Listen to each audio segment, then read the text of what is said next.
I always believed dinner was sacred. A quiet moment in our house, a pause in the noise of work emails, messy toys, and takeout bags left forgotten on the counter. I wasn't trying to be a 1950s housewife. I just wanted a piece of peace, something warm, something real. So I cooked every night. Nothing fancy, just food that said, I see you, I care. That evening was no different. The stew was simmering low, soft jazz humming through the kitchen. I had just set the table, lit a small candle like I sometimes did, and called him in. He didn't look up from his phone as he sat down, just nodded, glanced at the bowl like it was paperwork. I served him anyway, folding my napkin across my lap, pretending it didn't bother me. We ate in silence. The clink of his spoon against the bowl was the only sound for a while. I watched him take bite after bite. Not a word. I didn't want praise. I just wanted connection. Then he paused, leaned back, and muttered it between sips of his drink, like a man tossing a bone to a dog. You're so ungrateful. I blinked. At first, I thought I heard wrong. Ungrateful? I wasn't even talking. He looked up, finally, his eyes sharp but bored. You've got it easy. I pay the bills, I work hard. And you still act like nothing's ever good enough. He said it like a complaint about the weather, like I was the reason the sun had set. My hands didn't shake, not yet. My stomach turned, but I didn't speak. I just looked at the man I had served, again, and realized he thought this was normal, that he could insult me between mouthfuls of stew I had spent hours making, that I would take it, like always. That was the night something changed in me. That was the night I decided to stop cooking out of love and start preparing the truth. My name is Elena Marquez. I'm 39 years old, and until that night, I truly believed I was building a life with someone who saw me. But that's the thing about people who demand gratitude. They never seem to offer any in return. It didn't start with that dinner. That was just when it boiled over. For years, I had built my life around making things easier for him. I was never asked to. I just believed that's what love did. When we moved in together, I started cooking every night. Not because he asked, but because I wanted to make our home feel like more than a roof and four walls. He never thanked me, but I didn't notice that at first. It was subtle the way his appreciation dried up, like water evaporating slowly from a glass. 1 year into our marriage, he'd walk in, glance at dinner, and grunt something non-committal. By year 3, he was eating with his phone in one hand, barely aware of what I put in front of him. I still tried. I still looked up new recipes, remembered his favorites, adjusted for his lactose intolerance, even when it meant cooking 2 versions of the same meal. I worked during the day, cleaned during breaks, and prepped dinner while juggling work calls and daycare pickups. He worked too, I never denied that, but his work came with applause, promotions, emails with "great job" in the subject line. Mine came with silence, or worse, critique. One night, I was proud of what I made. Herb roasted chicken with lemon couscous. I placed it in front of him, smiled, waited for a reaction. He took one bite and said, a little dry, "Next time, maybe try not overcooking." "No, thank you." "No, this looks amazing." Just a note, like I was a line cook under review. And somehow I still said, "Okay, I'll adjust it." That was the rhythm of our life, me accommodating, him consuming. Not just the food, but my effort, my time, my softness. Sometimes I wondered what would happen if I stopped. If I just didn't cook, didn't plan, didn't fold his laundry just the way he liked. But the thought made me feel guilty, like I would be failing him. It was our daughter, Clara, who finally said it out loud. She was 7 at the time. "Mommy, how come Daddy never helps with dinner?" I smiled, the way moms do when they're caught off guard. "He's busy with work," I said. She frowned. "But you work too." I didn't answer. I just kept stirring the sauce. It had become too normal. His silence, his entitlement, his belief that his role was to earn and mine was to orbit him. I started noticing the imbalance everywhere. The chores, the decisions, the way he'd interrupt me mid-sentence when we had guests, or correct me about things I knew I was right about. Death by 1,000 small dismissals. I began to keep score, not to be petty, but because I needed to see it in front of me. I wrote it all down, the snide comments, the lack of acknowledgement, the days he came home and asked, "What's for dinner?" before even asking how I was. The list grew. So did my silence. But silence is not the same as surrender. Sometimes it's just the sound of a woman sharpening her resolve. It was a Thursday, one of those gray, forgettable evenings where the sky never quite wakes up. I'd had a long day, 2 client calls ran over, Clara had a stomach ache, and our son Mateo spilled juice on the living room rug that morning.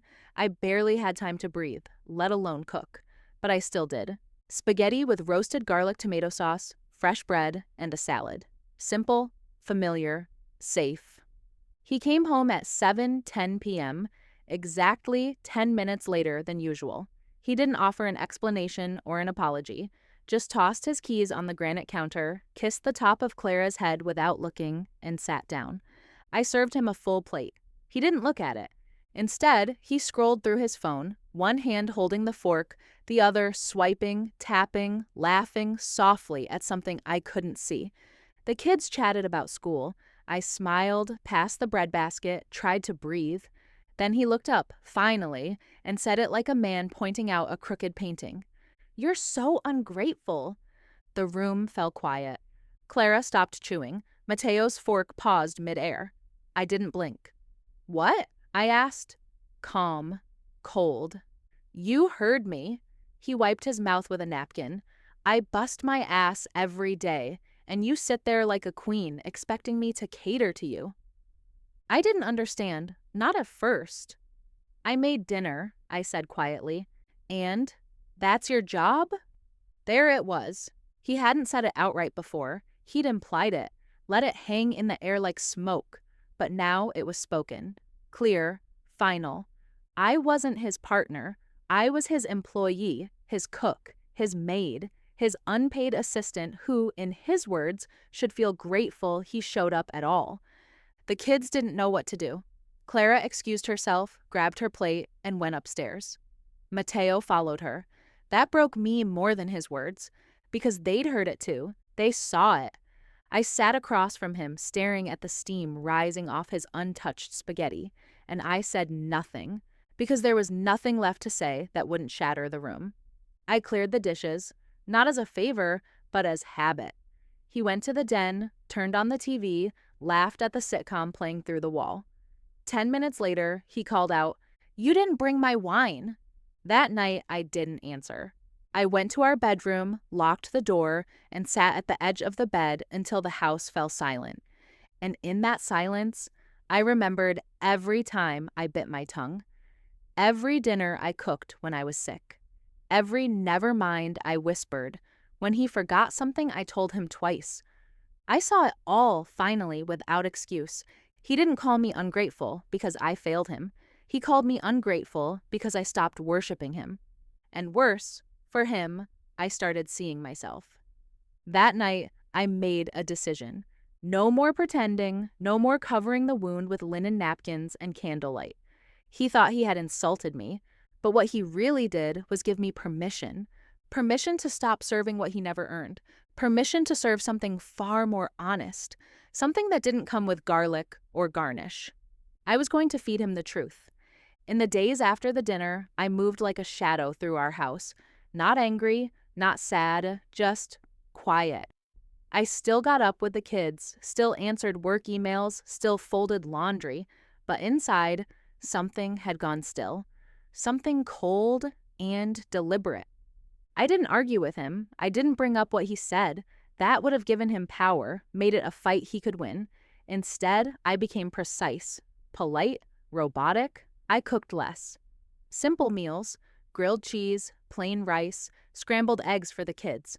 For him, I offered whatever was left. He noticed, of course, but only in passing. "Why aren't you making dinner like before?" he asked one evening, poking at the cold pasta I'd left in the fridge. "I've been busy," I replied, without looking up. He shrugged. I guess I'll just order something. And he did. For 3 nights straight, he ordered takeout, pad thai, burgers, pizza, leaving the bags on the counter for me to clean. I didn't touch them. By the 4th night, he asked again, "Are you mad?" I shook my head. "I'm tired." That wasn't a lie. I was tired of giving and being told I was lucky to serve. I was tired of stretching myself thin so he could relax in a clean house and full stomach, only to be told I should be more grateful. I was tired of being invisible in my own life. I started writing again. Late at night, after the kids were asleep and he was snoring on the couch, I opened my old laptop and began documenting every incident, every belittling comment, every cold glance, every chore that went unnoticed. I wasn't planning to show it to anyone. It was for me. A record, a way to see clearly what I had tried so hard not to see. And I started watching him, closely. The way he never said goodnight unless I said it first. The way he never asked how my day went unless it affected him. The way he'd sigh when the kids got too loud, like their joy was a burden. It was all there, every day, in plain view. But something had changed in me. I wasn't sad anymore. I was studying him, preparing. He didn't like the silence. It made him uncomfortable. He'd make little jokes, trying to draw me out. "Don't be so serious, babe." Or, "You know I didn't mean it like that." But I never challenged him. I smiled, I nodded, I said, "I know." Inside, I was building a new language, one made of restraint, detachment, and quiet resistance. One morning, Clara asked me, "Why do you always clean up after Daddy?" I hesitated, because I used to think it was my job. She tilted her head, "But he never cleans up after you." I smiled at her. He doesn't. Later that day, I made a decision. If he wanted a home built on service and silence, he could live in that silence fully. I started withdrawing from everything he took for granted. His shirts no longer folded, his coffee no longer brewed. The kids still got my full love, but I made it clear, he and I were no longer on the same team. He noticed, of course he did. "Did I do something?" he asked one night. I looked at him carefully. "You told me who you think I am. I'm just adjusting to match it." He stared at me, unsure whether it was sarcasm or truth. I didn't clarify. Every time I prepared a meal for the kids and not for him, every time I sat on the couch reading while he did his own laundry, every time I answered his questions with short, neutral replies, I was giving him something far more powerful than a fight. I was giving him a preview, a life without my effort, a life where his contribution wasn't mirrored back in love, but met with quiet indifference. And the more he felt that gap, the more he squirmed. He started trying, a little, picking up groceries, asking what I wanted for dinner, but it was too late for that. You can't throw water on a dying fire and call it rain. I wasn't punishing him. I was letting the truth settle into the room like smoke, thick, inescapable, and long overdue. It wasn't revenge in the dramatic sense. There were no screaming matches, no ultimatums, no packed suitcases by the door. It was quiet, intentional, strategic. I stopped meeting his needs. That was step one. No more, "Honey, can you?" No more remembering to grab his dry cleaning or reminding him about his mother's birthday. I removed myself from his ecosystem, and what was left was silence. Not the peaceful kind, the kind that hums at the edge of anxiety, because something is clearly missing. He didn't know how to cook for himself. He didn't know where the backup toothpaste was. He didn't even know where we kept the allergy meds Clara needed in spring. Every little thing he depended on just happened, and when it didn't, he became frustrated. Not with himself, for not knowing, but with me, for changing. "You're acting weird," he said one night, after I served grilled cheese to the kids and poured myself a cup of tea. Nothing for him, not even eye contact. "I'm just tired," I said. He tried to joke. "You're not mad about what I said last week, are you?" "No," I replied calmly. "I believed you." He didn't respond, just stared at his empty plate. That weekend, I skipped making a grocery list. I told the kids we were ordering in all week. I let them choose pizza, burritos, breakfast for dinner. They loved it. He was less thrilled. "You're really not cooking anymore?" he asked, half laughing, trying to play it off like a phase. "I cook for the people who appreciate it," I said, sipping coffee. "So, yes, I'm still cooking." He went pale for a second before turning defensive. "You're punishing me." "No," I said, folding laundry on the couch. "I'm simply aligning my energy with your expectations. You said it's my job, so if it's a job, then maybe I need a break or a raise." He didn't like that. He tried sweet-talking me, called me babe again, bought a bottle of wine I used to like, lit a candle one evening. But none of that reached me, because it wasn't about the wine. It was about the years of being invisible. He started slipping, coming home later, getting short with the kids, complaining that the house fell off. It did, and I let it. Then came the final straw. He invited friends over for dinner without telling me. Just texted, "Hey, I told John and Lisa to come by tonight. I'm craving your baked ziti." I stared at the message like it was a prank. That afternoon, I calmly picked up takeout. Ziti from the Italian place down the street.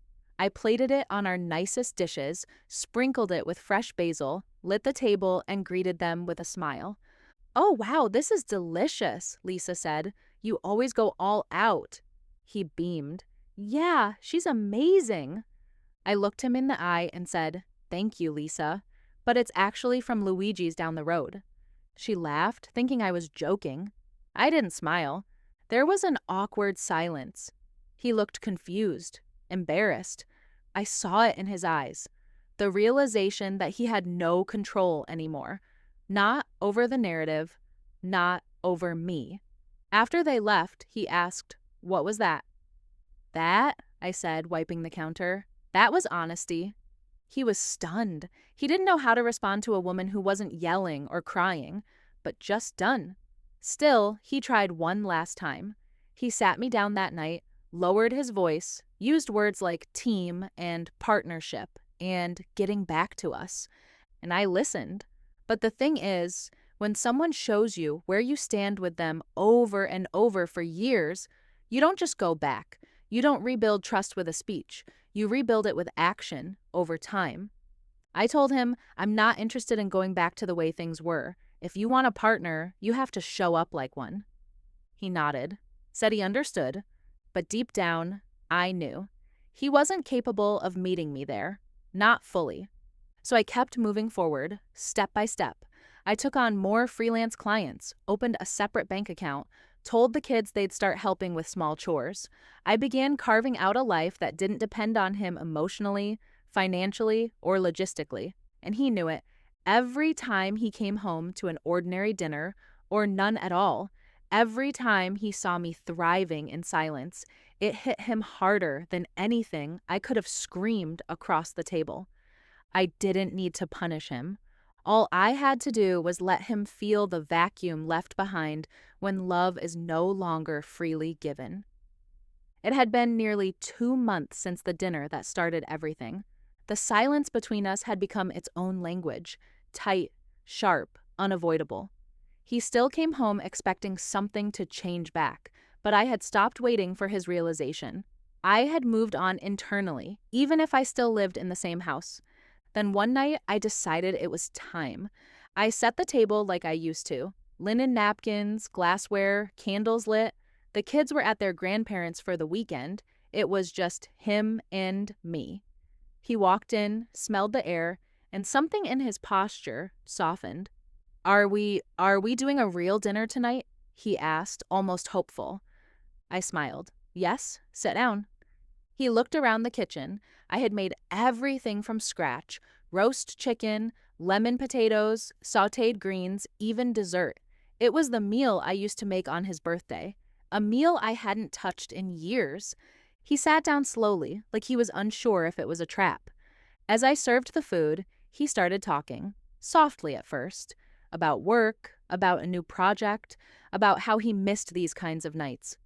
I nodded politely, sipping my wine, letting him fill the space with whatever he thought might win me back.